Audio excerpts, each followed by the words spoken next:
Welcome to the Summit for Wellness podcast, where we help you climb to the peak of your health. And now, here is your host, Brian Carroll.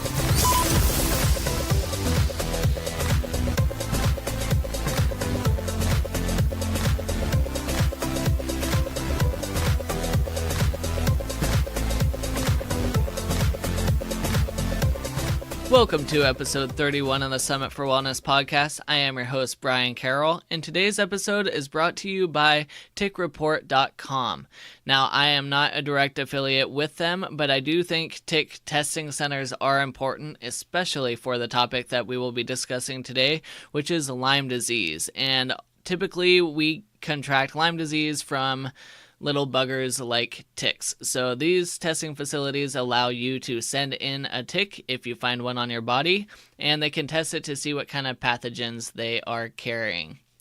And since I've already told you what we will be discussing, I have a guest named Darin Ingels. He is a naturopathic physician, and he grew up on the East Coast where ticks are typically found. We do have them here on the West Coast, but not as prevalent as the East Coast. And so he knows a lot about ticks, a lot about Lyme disease. He actually has Lyme himself. So he is going to discuss a lot of the treatment tactics that he has used with himself and patients to be able to keep the symptoms at bay and to help people get back to their daily lives, because Lyme is one of those nasty diseases that can completely wreak havoc on your body. So let's go ahead and listen in to my conversation with Dr. Darin Ingels. Dr. Darin Ingels is a naturopathic physician based out of Connecticut and California. He is the author of The Natural Pharmacist, Lowering Cholesterol, and the author of Natural Treatments for High Cholesterol. He has an upcoming book called The Lyme Solution, a 5-part plan to fight the inflammatory autoimmune response and beat Lyme disease. Thank you, Dr. Darin, for coming on. Oh, thanks, Brian. Thank you for having me. Now, I know that you had been diagnosed with Lyme disease, so can you talk about your background and what brought you to the point of having Lyme disease? Sure. Well, I had actually just finished my training at Bastyr University and had moved to Connecticut after my residency. And after working there for about 18 months, I had decided to open up my own practice. And about 3 weeks before I opened my own practice, I started getting very high fever, headache, joint pain, numbness, tingling. I felt very acutely ill, and I had meningitis when I was in college, so I thought I had meningitis again. And I was on my way to get ready to go to the hospital, and I discovered a big bullseye rash on the back of my leg, which I hadn't previously seen. So once I saw the bullseye rash, that's kind of a telltale sign of Lyme disease. And I went to the urgent care center, told them I had Lyme disease. They didn't believe me until I showed them the rash, but once they saw that, they knew. And I did the standard, 21 days of doxycycline. And after 4 days, I felt great. I really didn't have any of the symptoms anymore. But when I opened my practice, I was the doctor, the receptionist, the everything. So I was working 10, 12-hour days, and after about 8 months of, running the show, I started to get some numbness and tingling in my hands again.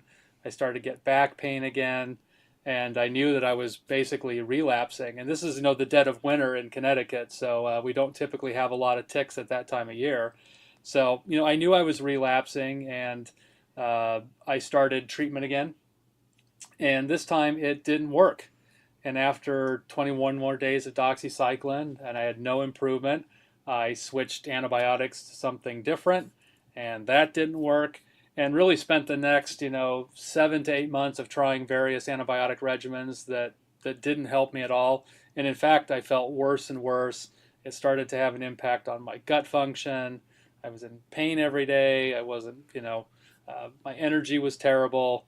I was still able to function and go to work, but really physically was not feeling well. So I had heard about a doctor in New York City named Dr. Zhang, and he had treated several of my patients quite successfully. He's a Chinese medical doctor, or a medical doctor trained in China, and he works in New York as an acupuncturist. But I saw him, and he has a series of Chinese herbal medicines that he prepares. And so I started on his protocol, and fairly quickly I started to feel better. So I used his Chinese herbs for probably 6 to 7 months, and it really pulled me out of the weeds and got about 85% better. So from that, of course, as a naturopath, I realized that, getting over any chronic illness is really a function of, taking care of all the other things like, diet and sleep and lifestyle. And I was basically doing everything and, getting my practice up and running that kind of undermined all that. So while I was doing, the herbal protocol, I was, trying to get better sleep, really focus on taking care of myself. And it really took about, almost 3 years to get to a point where I really got to a point where I was, 100% symptom free. So it was a very long road, but, it was really a personal experience that brought me into the Lyme world. Do you think when you first found the bullseye bite that if you weren't opening up your own clinic and you weren't going through that stress, then the initial treatment that you were going through would have had more effect for the long term? Absolutely. I think, with chronic Lyme disease, we really have to look at all these other external factors that impact the immune system. Again, opening any business is a very stressful time. Even if it's something you enjoy doing and you're happy doing it, it does take an impact on your immune system and your being. So I think the long hours and the stress really started to wear on me. And it just came to a point where I hit that threshold where my immune system just wasn't handling it anymore. And I'm quite confident had I not been in that situation, I probably would have done the round of antibiotics, and that probably would have been the end of that. So it was all those other lifestyle things that were going on at the time that probably really undermined my immune system and led to a relapse. The herbal protocol that you went on, was that tailored specifically for you, or was that a protocol that he kind of developed for Lyme? Well, Dr. Zhang has a series of herbal formulas, and in Chinese medicine, they don't really use herbs singly like we do in Western medicine. So all the herbs are formulas, and they contain anywhere from 3 to, I think, 14 herbs in each formula. So he has a series of formulas, and, they're really sort of tailored to what symptoms you present with at the time. So I would say, yeah, I mean, it was really geared towards what I was experiencing at the time versus a blanket protocol that you just put everybody on. I think the herbs, the herbal formulas do change from person to person. And during the course of my treatment with him, we did change the herbal formula. So it wasn't like I stayed on the same set of herbs the entire time. As we checked in, every couple months, he would make little adjustments depending on how I was feeling. So I probably actually went through, 3 or 4 different combinations of herbal formulas over the course of my treatment with him. Now, for those that don't know how people get Lyme disease, can you talk about the different ways that you can get Lyme, and what are some of the early signs to be looking for? Sure. Well, Lyme disease is actually a bacterial infection, and it's a little bit different than when you get a sinus infection or bronchitis.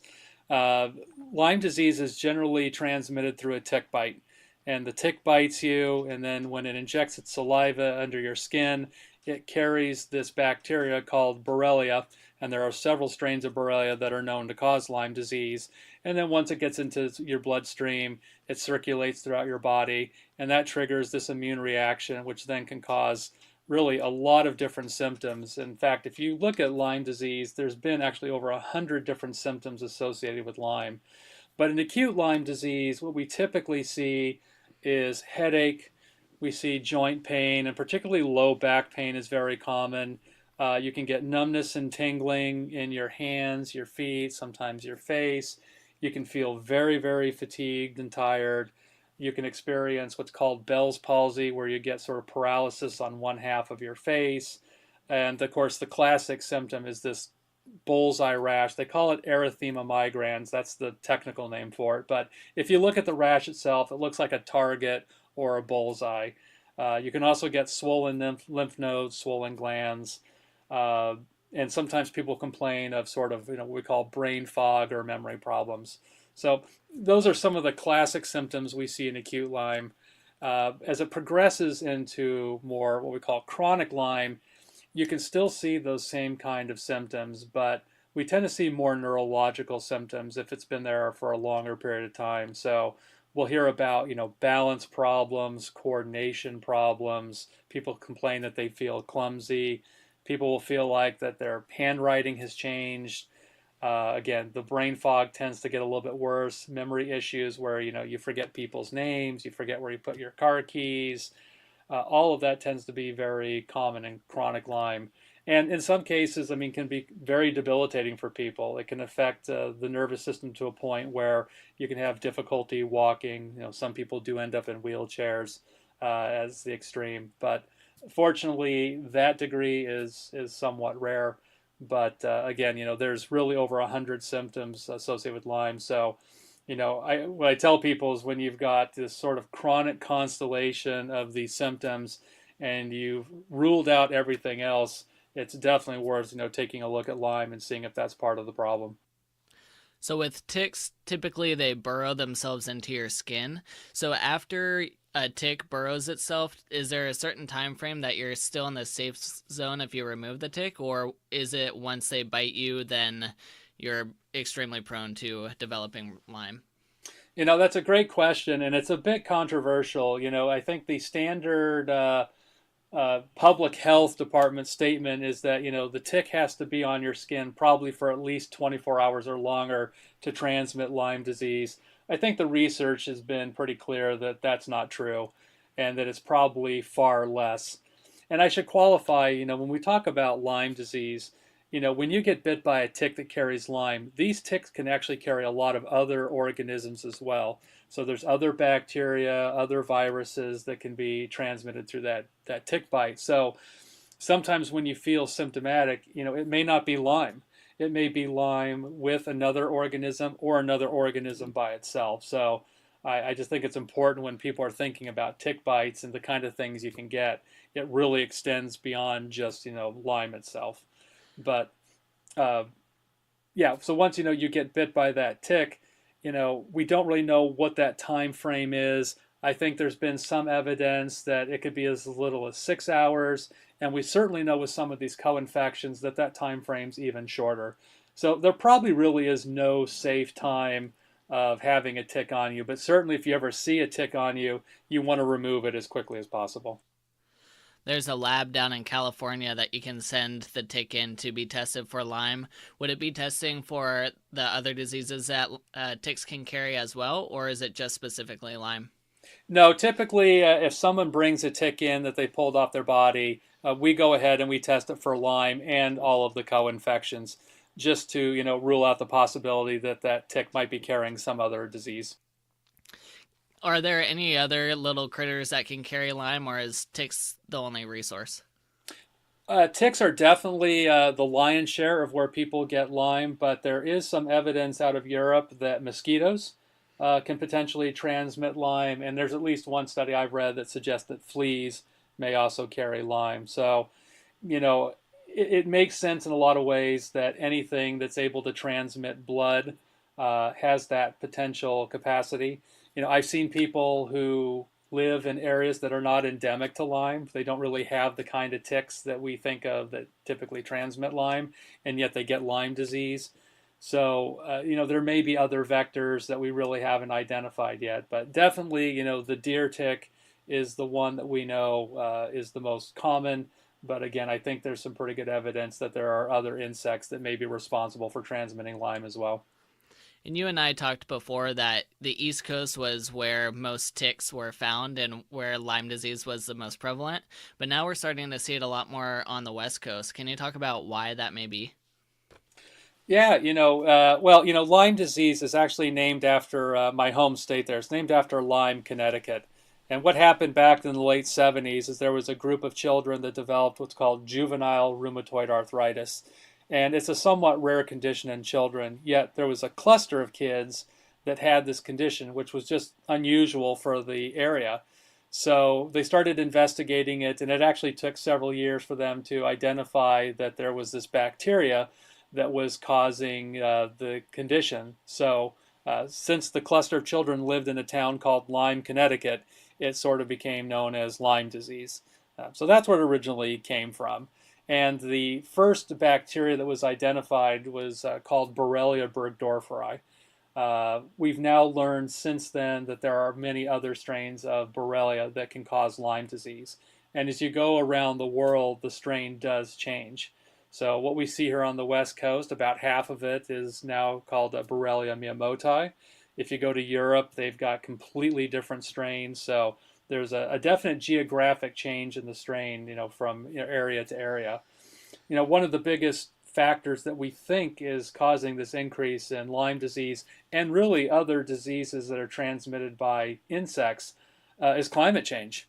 The World Health Organization published a paper not long ago that suggests that the change in climate is accounting for a lot of these insects causing more disease, and really because the natural things that would kill off the insect aren't happening.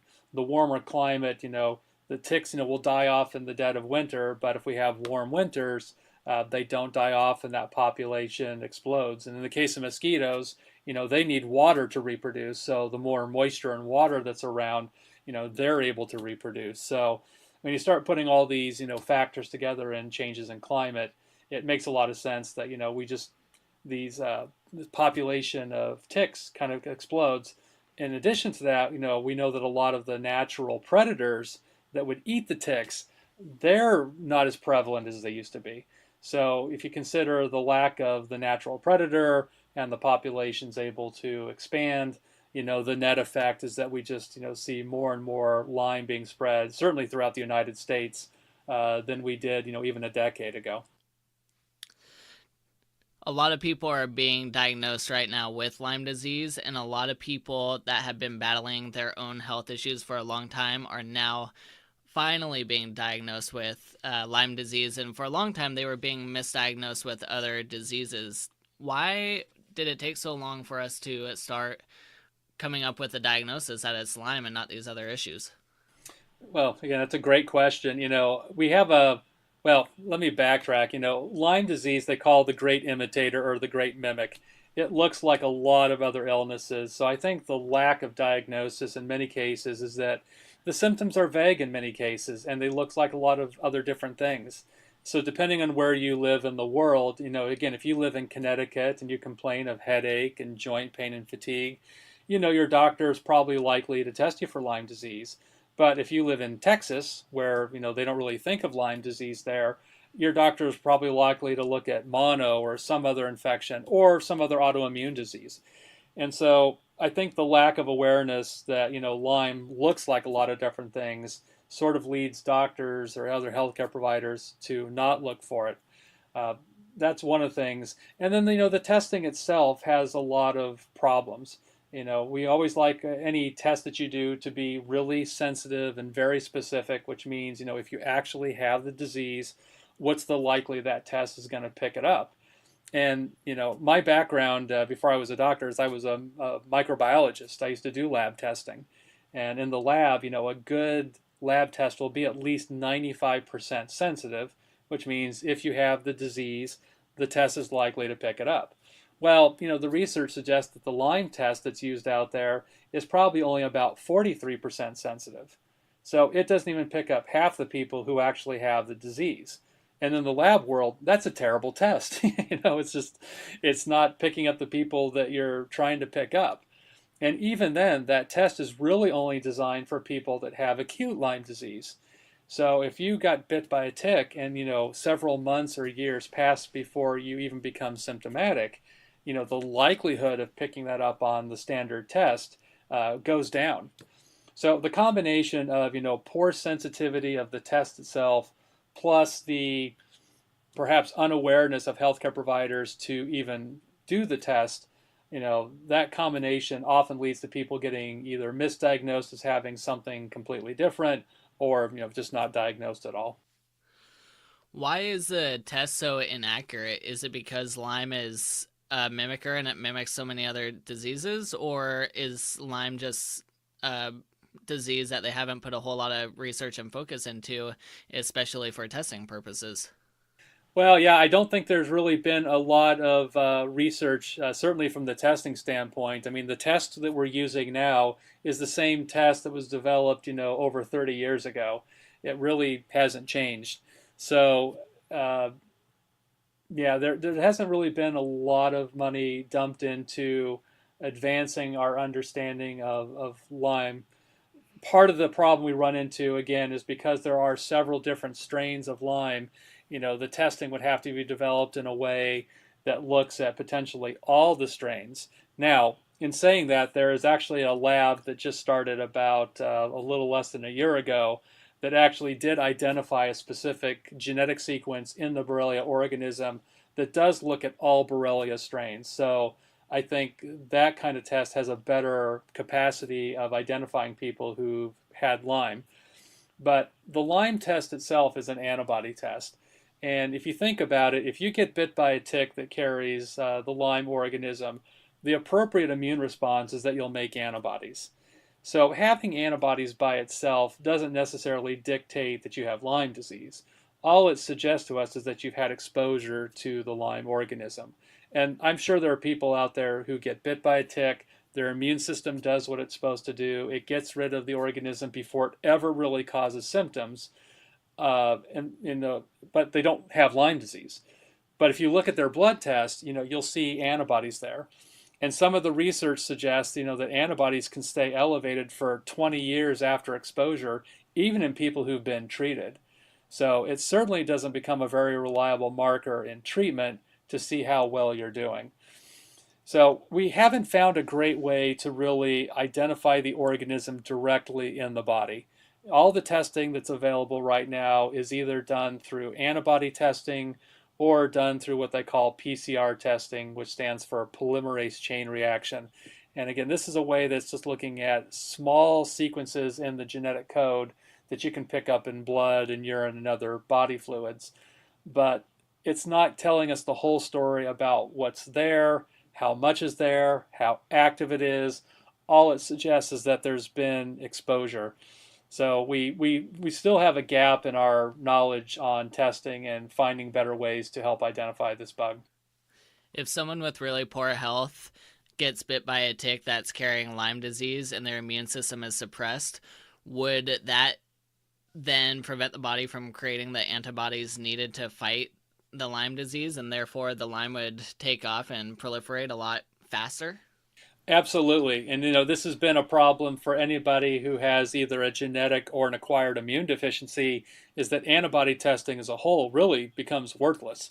So the assumption again is that if you get bit by a tick that carries Lyme, you're going to have a very strong immune response.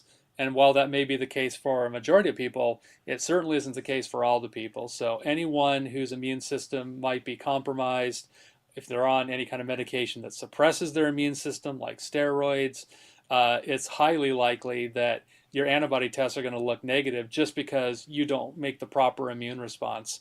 And again, that never really gets accounted for when doctors are testing people in many cases. So, but that's a very important point that people need to consider. And a lot of people that are getting diagnosed with Lyme, they also have a lot of other autoimmune diseases that they've been diagnosed with. So do you think Lyme is feeding into these other autoimmune issues, or how are they related? Yeah, in my new book, I talk about this a lot, but my argument is that Lyme, is initially an infection, but the longer it stays in your body, the greater capacity it has to trigger an autoimmune reaction. And there's actually some good research showing that Lyme actually does this. So this is actually pretty well studied. And we know this happens with other organisms too. I mean, this is not unique to Lyme disease. Strep can cause rheumatic fever, rheumatic heart disease. We know that, another bacteria called Klebsiella is associated with rheumatoid arthritis. So there's a concept in immunology we call molecular mimicry. And what that means is that there's certain molecules on the surface of bacteria mostly, but in some cases viruses, that actually mimic proteins that are in our own tissue. So as the immune system tries to fight the organism, it accidentally starts attacking our own tissue. Now, in the case of, rheumatoid arthritis that can attack the joints, or in the case of lupus that can attack multiple tissues, Lyme is a little bit different and it looks different. But Lyme particularly tends to target certain proteins in the nervous system. And that's why I think we tend to see a lot more neurological symptoms in certainly chronic Lyme. But that capacity to confuse, the organism for our own tissue. Plus, the organism itself is very stealthy.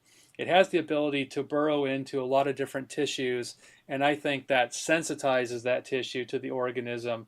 And again, as the immune system's trying to get rid of the organism, it accidentally starts affecting that tissue or organ. So, this whole concept of molecular mimicry, again, there's a lot of research on it on various organisms, but I think it well explains why Lyme triggers this autoimmune kind of problem. And at the beginning of this episode, you were talking that Lyme is bacterial by nature. Therefore, is it possible to completely get rid of it, or is it going to stay within your system hiding and have flare-ups whenever, let's say, you get into a stressful situation or some other triggers? It's a great question. The honest truth is we don't know. Because we're measuring antibodies, we're not measuring the organism directly. We don't have a way to really find out what's still there. My opinion and my experience personally as a Lyme patient, and then having treated thousands of Lyme patients, is I don't think we ever get rid of it. I think, it's kind of like if you get chicken pox as a 5-year-old, you can get shingles as a 55-year-old. And it's the same virus that stays in your body for 50 years. But something happens in your immune system, it starts to tank, and then you get a shingles outbreak. I think Lyme becomes an organism that our body learns to live with, and we live with each other without bothering each other. But whether we get rid of the organism 100%, I'm not sure that happens. Do we know what Lyme feeds off of within the body and the tissues? Well, not specifically. I mean, most bacteria feed off various carbohydrates. That's, when you grow out bacteria in culture, we grow it out on stuff called agar, which is kind of like gelatin. And there's a lot of nutrients that feed into it, but they all tend to be very rich in carbohydrate. That helps the organism proliferate. So it's logical to expect that Lyme probably has a similar mechanism as other bacteria, but I don't know if there's any one specific nutrient or nutrients that's unique to Lyme that might be different from other bacteria. Now, since you are a Lyme patient yourself and you've seen that the traditional treatment did not work for you, therefore you went with the herbal options, that's helped you to develop your own treatment process for Lyme disease. Can you walk us through what a treatment process with you would look like? Sure. It really starts at the foundation of the immune system, which is the gut. A lot of people don't realize that, your gut accounts for about 80% of your immune function. So if your gut's not functioning well, it's very hard for your immune system to function well. So anyone who's got any history of gastrointestinal problems, whether it's chronic constipation, diarrhea, IBS, we want to make sure that the gut is doing what it's supposed to do. If you're eliminating well, digesting well, you have a better chance of absorbing your nutrients and getting your immune system to work as optimally as possible. So that's really kind of step one. Step two is we really start targeting the organism itself. And although I just said, I'm not sure that we completely get rid of the organism 100%, we can certainly do things to bring the load of the organism down. If we believe that the Lyme bacteria is triggering an autoimmune problem, if we can lower that burden on the body, there's just less stuff for the immune system to react to. So this is where I think herbs can be very effective. And what I like about the different herbs out there is that they seem to be effective at lowering the load of Lyme without necessarily disrupting a lot of your normal flora in your gut. There's so much research coming out on our microbiome, all of our gut flora, which is comprised of, trillions and trillions of organisms and hundreds, if not thousands, of different species of, viruses, bacteria, fungi, and even parasites. So we want to try and minimize any kind of damage to the gut, because as we disrupt that gut ecology, again, it potentially makes it harder for the immune system to do what we want to do. So we fix the gut. Then we move on to treating the active infections with, I typically use herbs, and there are numerous herbal protocols out there. I've primarily used 2 different herbal protocols. As I mentioned, I use Dr. Zhang's herbs. I've also used a modified version of Dr. Cowden. Dr. Lee Cowden was a cardiologist in Dallas. He's retired now. But he's developed a series of liquid tinctures that all come from the Amazon rainforest that have actually been studied by a doctor at the University of New Haven. Her name's Dr. Eva Sappi. She herself had Lyme. She's a researcher, and so she's done a lot of research on his herbs and has found that they're actually more effective than the antibiotics. So, sometimes people get concerned about using herbs versus antibiotics, and gosh, if I don't use antibiotics, am I potentially harming myself? But again, she's demonstrated that the herbs are clinically effective and again, just have a less damage to the body. So those are the two protocols I've used, but there are many, many others that again are effective. And it's not that one's better than the other. Some people just do well or do better with one than they do over another. So targeting the infection is really the second step. The third step is really about diet. And I found that there are several diets that people have tried. The one that I found seems to be most effective for Lyme patients is what I call an alkaline diet. And what that means is about eating foods that help promote better pH in the body. We know that most of our cells function best at an alkaline pH, yet most of what the standard American diet consists of makes the body very acidic. And acid ultimately leads to inflammation. So by eating an alkaline diet, we're shifting away from that pro-inflammatory phase to more of an anti-inflammatory phase. And, if someone's not familiar with an alkaline diet, essentially what it is, it's a mostly vegetarian diet where you limit your animal protein intake to about 20% of your total intake. And that's just because animal protein breaks down into certain nitrogen forms that tend to be very acidic. So it's not that we eliminate it completely from the diet, but we do try and limit that intake. So mostly vegetarian, limited animal protein intake. And then there's certain things that we know just tend to be very acidic. So we have people eliminate dairy. We have them eliminate gluten. We have them eliminate certainly any processed or refined, foods and sugars. And the one that kills most people is coffee. I love coffee personally, but I know if I drink a little coffee, it makes me feel a lot worse. So coffee is very acidic, and I'm sorry for all the coffee drinkers out there, but if you have Lyme, it's something that definitely can make it difficult to get better. So that kind of composes the dietary part. Step 4 is we start looking at all the other lifestyle factors that impact your immune system. So that's where we look at, sleep. Most of the Lyme patients I work with, don't tend to sleep very well. They don't sleep deeply. So we really work on various things, whether it's through, nutritional supplements, meditation, sleep pattern, whatever it is to get you more restful, deeper quality of sleep. This is where all your neurons regenerate, is when you're in a deep sleep. So if you're missing that part of your life, it's just going to make it harder to get your body to regenerate, repair itself. So that is probably the one piece that gets really overlooked in Lyme treatment. But I would argue that beyond, healing the gut, that probably is the second most important thing in recovering from Lyme disease. And then, the last part of it is really looking at just other external toxins and toxicants that can become immune disruptors. So we talk a lot about, cleaning up your home environment, your work environment, getting rid of all the chemicals that are, endocrine disruptors. The one thing that I find probably most closely mimics Lyme disease is mold. Mold toxicity and mold allergy can cause a lot of symptoms that if you wrote all the symptoms side by side, there's a tremendous amount of overlap.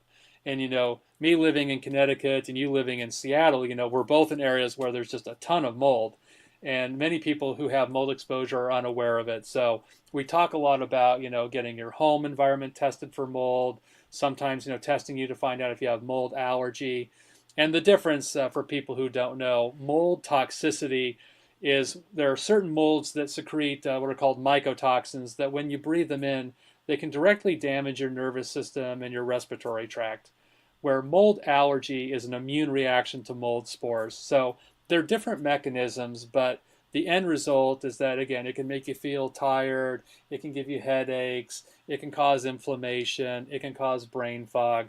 So again, there's a lot of overlap, and I would say in my patient population, probably more than 80% of people with Lyme disease also have either mold toxicity or mold allergy. So, you know, making sure that we're taking care of that because the treatment is quite different. Uh, that's an important part of, taking that burden off the immune system. And also an important part really is just detoxifying as a whole. But, if we can get control of all these other things out there in the environment, it just gives your immune system, a better fighting chance. I know all too well the feeling of being brought down by mold. I've suffered from a lot of mold issues a couple years ago. So now that I know that it is very similar to what it's like to go through Lyme, I feel really bad for all of those that have been suffering from Lyme disease. Yeah, it's interesting because I also have an office here in Southern California, which we don't typically think of being a very moldy area because it really doesn't get a lot of rain. But I find a lot of people here who've had mold issues, and in places like Arizona, California that don't necessarily get a lot of rain or humidity, when you get leaks in your home, often you're unaware of it. So I've had patients who've had leaks behind their refrigerator, a faucet that leaks, something in their bathroom. Where I live in Connecticut, everybody has a basement. So, when there's a water leak, gravity does its thing, and eventually that water ends up in the basement and you see it. Out here in California, there are no basements because there's earthquakes. So everything's built on a slab. So when there's water, instead of going into a basement, it'll leak into another wall. It'll leak to maybe even outside of the house to areas that people just don't see and they're unaware of. So, don't think just because you live in an area that necessarily doesn't have a lot of moisture that mold can't be a possibility. So, if you've been dealing with chronic Lyme and you're suspicious, it's never a bad idea to have a professional company come in, test your home just to make sure, because that would take you down a very different treatment path, but ultimately can be undermining your immune system and making it more difficult to overcome Lyme. And for those up here in Washington, I've always been really cautious about the houses built out here because they build all year long. So Right. it's raining right now, and you can go down the road and there's houses that aren't covered up and they're just getting soaked. And I highly doubt that these developers are going through and demodifying everything. I highly doubt it. And I find that most contractors are really not aware of mold. And certainly, if you find that you do have mold in your home, you would definitely want someone who is very knowledgeable about mold remediation, because mold remediation done wrong can just make that problem 1,000 times worse. So, if you ever do find that you've got a mold issue, make sure that you work with a company that specializes in mold remediation, and don't just call your regular general contractor because they're likely to not do a very good job on it. Now, in step one, you were talking about having a fully functioning GI tract that's functioning properly, which many Americans on the standard American diet are having issues there. And you also talked about healing up the gut lining. So can you talk about what that process is to make sure that the GI tract is functioning properly? Sure. So when we talk about a well-functioning GI tract or gastrointestinal tract, we're really talking about your body's ability to digest the food that you're eating and eliminating properly. So in a perfect world, which by the way, we almost never see, if you compare us, I guess, to the rest of the animal kingdom, 20 minutes after an animal eats, it generally poops. And ideally, humans would do the same thing. So if you're eating 3 times a day, ideally, you would have a bowel movement 3 times a day. Now, I rarely see that. So I think, for the average human, once to twice a day is pretty good. But look, I see some people who, they go to the bathroom once a week and their doctor tells them that's perfectly normal. I can tell you, it is not perfectly normal. That's very abnormal. That's constipation. So what happens is then, as you're not eliminating all these toxins, is they, get reabsorbed through the gut into the bloodstream, into the surrounding tissue, and that toxicity can really affect the way that the cells function. So, what we really want to shoot for is getting people eliminating at least daily, again, if not twice a day. And when you have a bowel movement, I mean, it should be soft. It shouldn't be hard to pass. It should be well formed so it doesn't fall apart in little pieces and it's not hard balls. It should be, easy to pass and well formed. So that's kind of our ideal, elimination pattern. And people shouldn't be having lots of gas and lots of belching. That suggests to us that they're not digesting their food well, or they've got some disruption in their gut, that they're fermenting the wrong stuff, and that's what's creating some of the gas.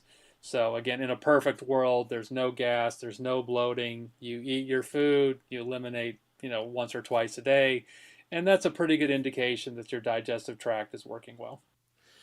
A lot of people don't understand what excessive gas or excessive bloating is, and they might not be paying that much attention to their pooping. How can you communicate to people what a dysfunctional GI tract would be like, and give off some symptoms that they might be having that would indicate that it's not functioning properly, other than just gas or pooping once a week? Sure. So abdominal pain is probably the most common thing. If you push on your belly and it hurts, that suggests that there's some level of inflammation. The belly should be soft, even after you've eaten. It might be a little bit more full, but it shouldn't hurt.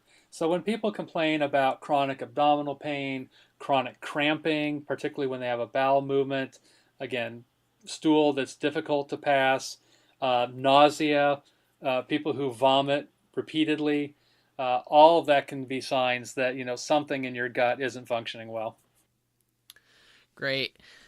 Can you talk about your book that you have coming out, The Lyme Solution, a 5-part plan to fight the inflammatory autoimmune response and beat Lyme disease? Sure. So, I wrote this book, obviously, as a Lyme patient myself. I went through many of the same things that other Lyme patients are going through or have gone through. And, having been in practice now for almost 20 years, seeing thousands of Lyme patients, I've had the experience of seeing what worked for people, what didn't work for people. So I wanted to write a book that really was something that people with Lyme disease can do on their own. The nice thing about this book is that it really is a step-by-step guide that anyone with Lyme can sit down, and 90% of this book you can do on your own. I talk about all the specific details, even with specific supplements. Here's the dose recommended, here's how to take it.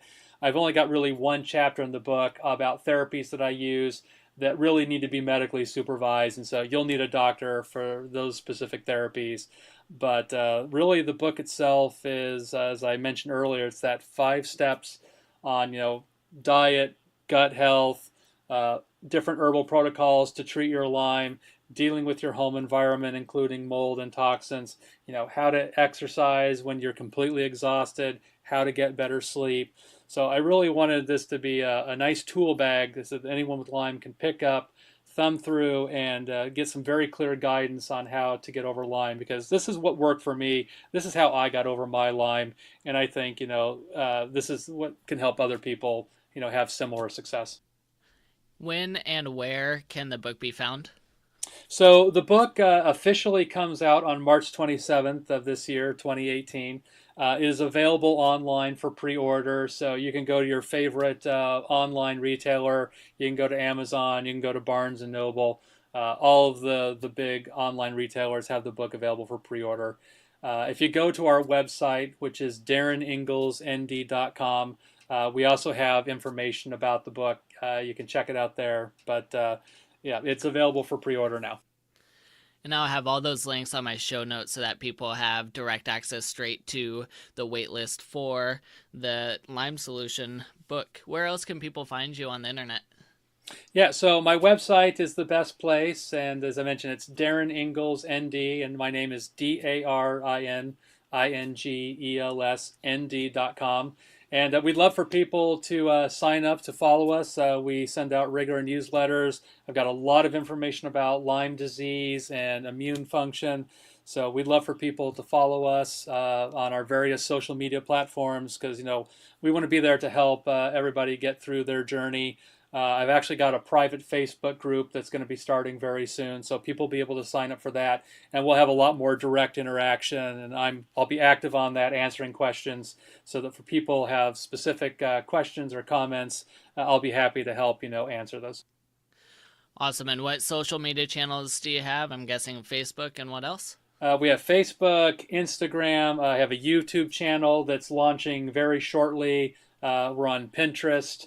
So all of the big ones. All the major ones. Awesome, Darin. I appreciate you coming on to talk about Lyme disease. There's a lot of great information that you brought forward, especially on a disease that we don't really have a whole lot of strong treatments for. So I'm glad that you were able to bring forward some treatment options for people. Oh, great. Thanks, Brian. I appreciate being here.